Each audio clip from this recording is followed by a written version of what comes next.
السلام سامعین، 13 ذوالحجہ اور 2 جولائی ہے۔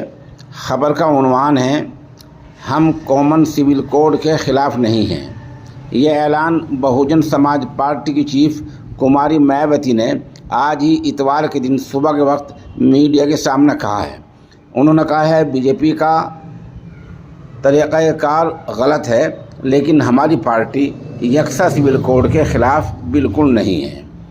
بتا دیں ابھی تک بی جے پی نے یا وزیر اعظم نریندر مودی نے یکساں سول کوڈ کا مسودہ سامنے نہیں کیا ہے، کوئی ڈرافٹ سامنے نہیں آیا ہے، کوئی خاکہ سامنے نہیں آیا ہے کہ یکساں سول کوڈ میں کیا کیا چیزیں ہو سکتی ہیں، وہ کیا ہے، کیا ڈرافٹنگ ہے، کیا اس کے اندر مضمون ہے، کیا خاکہ ہے۔ ایسی کوئی بات ابھی سامنے نہیں آئی ہے۔ وزیر اعظم نے یہ کہا ہے کہ یکساں سول کوڈ ہونا چاہیے اور ایک گھر کے لیے 2 قانون نہیں ہو سکتے، لیکن ابھی تک یہ نہیں بتایا کہ یکساں سول کوڈ کی نوعیت کیا ہوگی، یکساں سول کوڈ کا طریقہ کار کیا ہوگا، اس میں کیا کیا چیز شامل ہوں گی، کیا نہیں شامل ہوں گی۔ ایسا کوئی مرکزی سرکار کا باضابطہ اعلان نہیں آیا ہے۔